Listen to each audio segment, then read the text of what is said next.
Welcome to Endo Battery Fast Charged, a series dedicated to keeping you informed and empowered in the realm of endometriosis.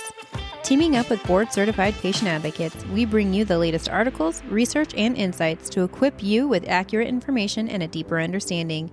Whether you're expanding your knowledge, staying updated, or seeking clarity, you're in the right place. I'm your host, Alana, and this is Endo Battery Fast Charged, charging and empowering your life with knowledge.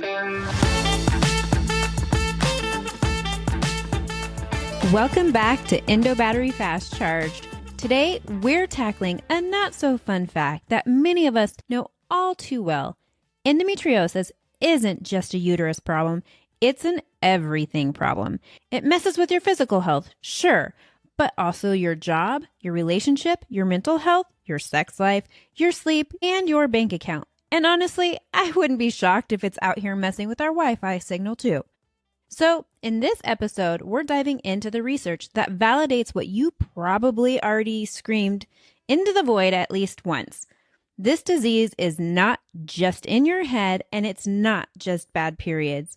We're looking at how endo shows up in adolescence, how it affects your ability to show up for work or life in general, and why early intervention and patient-centered care is essential, not optional.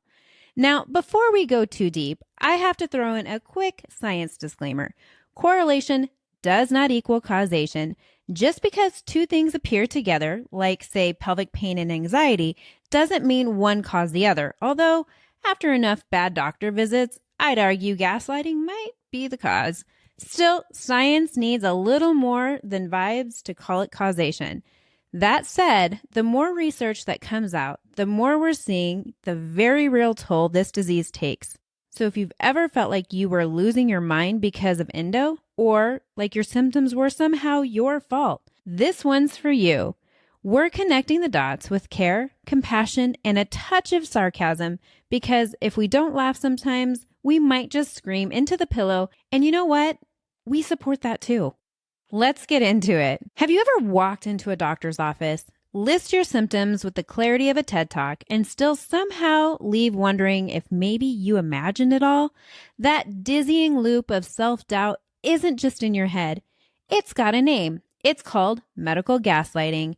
According to the study titled Gaslighting of Inpatients, a Threat to Nursing Care and a Violation of Relational Autonomy, it's what happens when clinicians discount, deny, or dismiss patients' concerns to the point where patients themselves start to second-guess their own reality.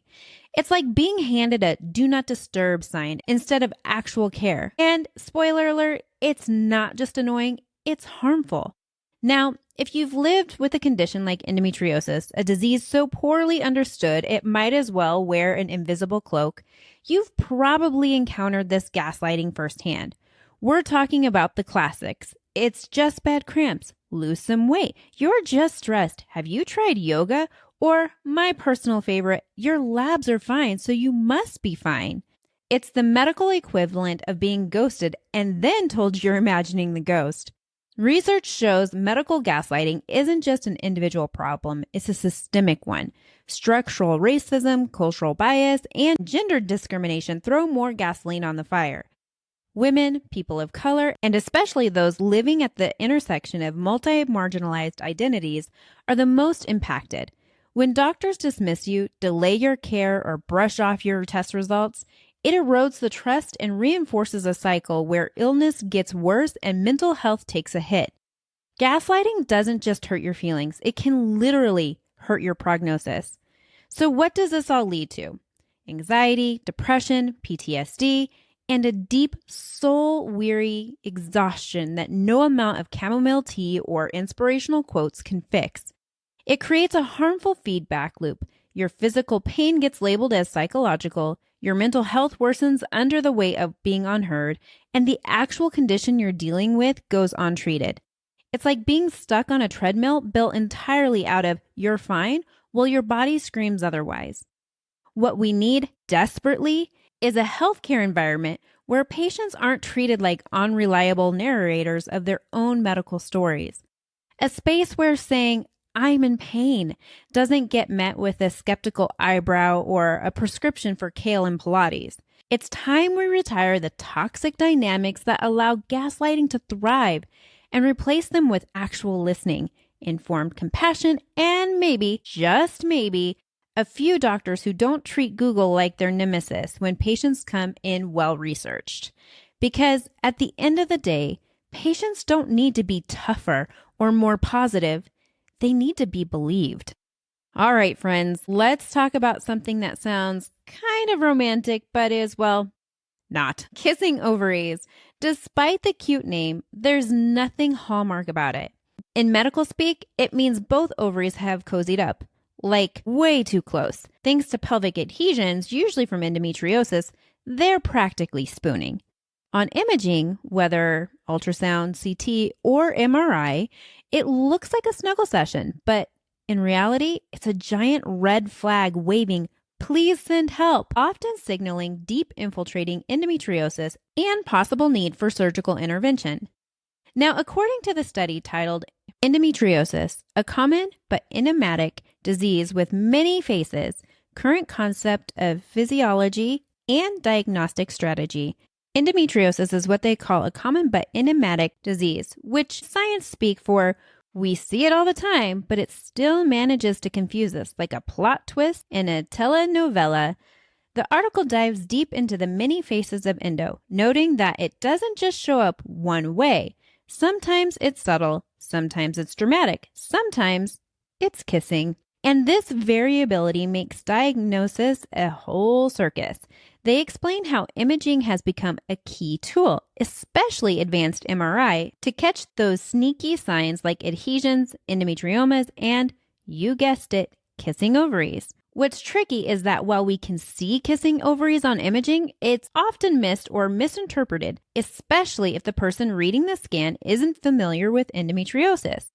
This article underscores the need for radiologists to be trained in spotting subtle but meaningful patterns. Because, let's be real, if your organs are rearranging themselves like they're trying to win a game of Twister, that deserves more than a casual shrug and let's wait and see. Even more frustrating, the severity of findings like kissing ovaries often correlates with infertility, deep pain, and higher stages of disease, meaning people who are really struggling may still be waiting years for an accurate diagnosis. It's like being on fire and being told, it's just a warm breeze. This is why recognizing kissing ovaries and similar signs isn't just an academic exercise, it's a game changer. It shifts the conversation from maybe it's nothing to let's take this seriously. Because endometriosis isn't just about period pain, it's about recognizing patterns, respecting symptoms, and getting people the care they need without making them feel like they have to earn it with suffering.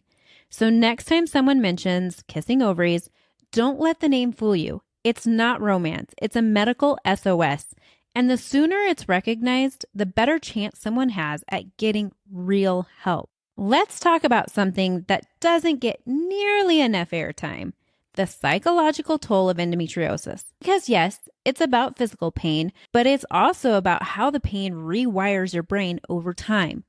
According to a 2023 study in the Journal of Clinical Medicine titled Understanding Psychological Symptoms of Endometriosis from a Research Domain Criteria Perspective, researchers dove into the psychological symptoms of endometriosis using something called Research Domain Criteria Framework, which sounds very fancy, but basically they just took a full body, full mind, science-backed approach to understanding how endo messes with your head and your heart. Spoiler alert, it's not just anxiety or depression, although those are definitely in the mix. What they found is that consistent, unmanaged pain of endo can disrupt entire neurological systems, emotion regulation, and what they found is that consistent, unmanaged pain of endo can disrupt entire neurological systems, emotion regulation, stress responses, cognitive processing, even reward and motivation pathways.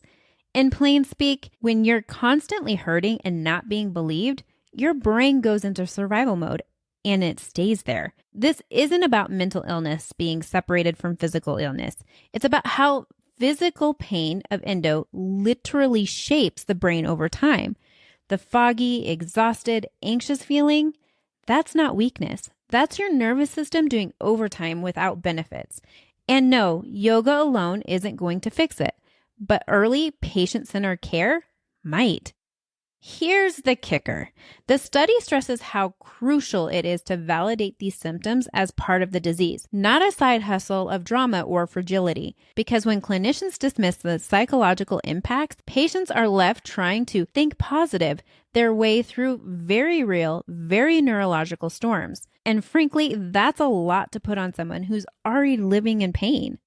So what's the takeaway here? We need more than a prescription. We need providers who see the whole person.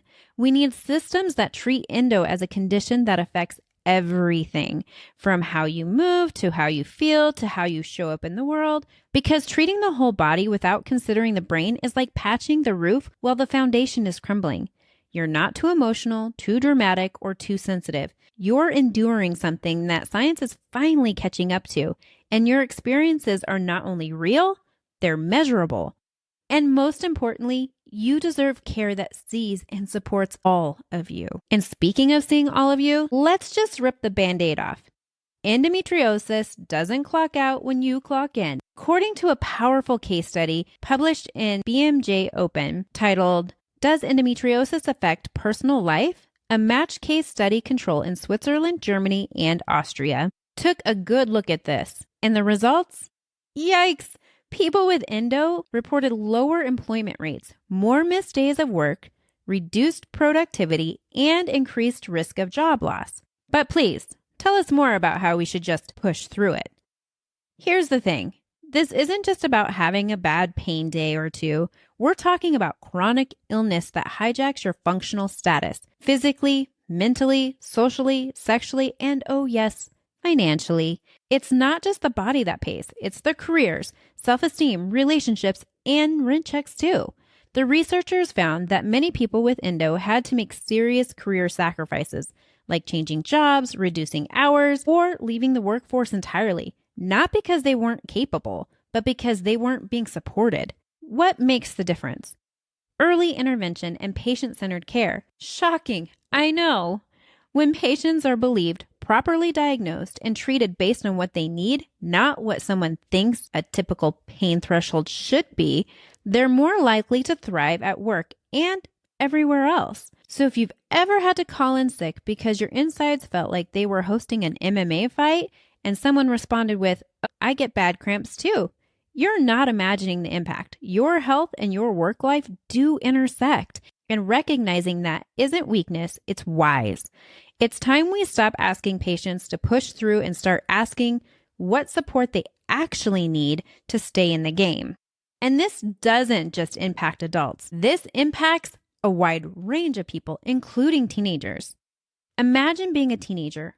Awkward growing spurts, pop quizzes, social landmines, and oh yeah, unrelenting pelvic pain that no one takes seriously.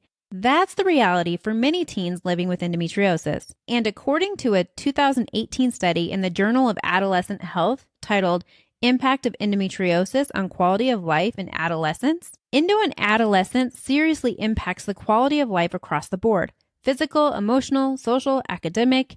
The researchers found that adolescents with endo reported lower scores in almost every domain of life compared to their peers. Fatigue and emotional distress were common, and many said they felt isolated or misunderstood. And let's be honest, when you're 15 and already dealing with chronic pain, being told just toughen up or wait until you're older and it'll even out is about as helpful as a soggy Band-Aid on a bullet wound. Here's what the study makes crystal clear. Endometriosis isn't too grown up to affect teens, and it's not just a rite of passage. The earlier the intervention, the better long-term outlook, not just physically, but emotionally and socially too. Teens deserve validation, accurate diagnosis, and treatment plans that acknowledge their entire reality, not just their uterus. So let's drop the wait and see and pick up listen and believe, because teens with endo aren't being dramatic, they're being dismissed. And dismissal has a real consequence that can ripple into adulthood unless we decide collectively to do better. If there's one thing I hope today's episode made clear, it's that endometriosis doesn't play by simple rules. It's not just a reproductive issue, and it's definitely not something you can yoga or positive think your way out of. The research is catching up to what so many of us have already known. Endo affects everything: mind, body, work life, friendships, finances, and yes, your sanity on some days too. But here's the hopeful part. When science starts to zoom out to connect neurological symptoms, hormonal shifts, systemic bias, and chronic pain, it's not about blaming you. It's about understanding the bigger picture so we can finally build care that makes sense. You're not too sensitive. You're not imagining it, and you're definitely not a mystery diagnosis waiting to be solved. You're a whole person navigating a whole body disease that deserves wholehearted care. So as always, keep asking the questions, keep pushing for answers, and know that you're never alone in this. I'm right here with you, podcast mic in hand, cheering you on and reminding you your endo battery might get a little low, but there's always a recharge. Until next time, continue advocating for you and for others.